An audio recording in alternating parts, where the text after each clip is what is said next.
Okay, let's change the brake fluid on a Yamaha Virago 1100. First and foremost, let me advise you, I am no expert. All I can tell you is how I do it, and it has worked for me. But this may not necessarily be according to the book. I use a brake fluid pump to extract the brake fluid. I believe I bought this from Advanced Auto a couple of years ago. It's my understanding that Harbor Freight also sells these, and their prices are notoriously good. So if you want to get one, you might want to check with them if you've got one near you.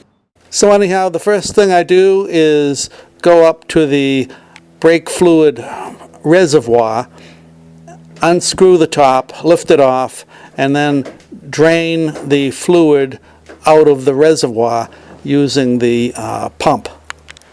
Once I've got the fluid removed from the reservoir, I then take a paper towel and a screwdriver and go inside and scrape out any leftover residue or dirt or anything that shouldn't be in there, and scrape it out of there. Next, I refill the reservoir with new fluid. Next, I go down to the bleeder valves that are located on the brake unit itself and attach the pump to the bleeder valve.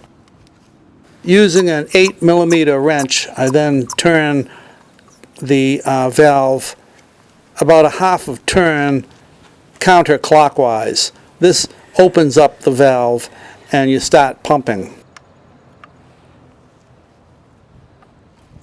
You pump some fluid out, then you stop, close the valve, go back up and check the reservoir. The idea is you keep the reservoir filled with new fluid, and that gets pumped through the system.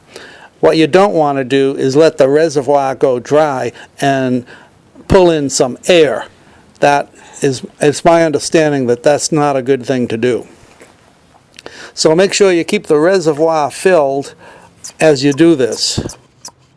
You keep doing this until the fluid coming out is clear.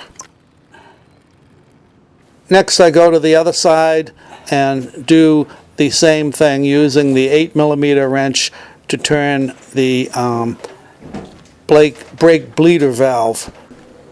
Once you get clean, clear brake fluid flowing from both sides of the brake, basically you're done. You shut things down, fill up your reservoir, put the cap back on, and that's it. You're all set to go. So anyhow, that's how I changed the brake fluid on my Yamaha Virago 1100. Well, that's it, folks. That's all you have to do to change your brake fluid. Now it's time to get on and take a ride around the block and see if the brakes work. Only kidding. Check them out before you leave the driveway. That is all, folks. Keep the rubber side down. Stay safe out there. Remember, there's danger everywhere. And also remember, I'll be back.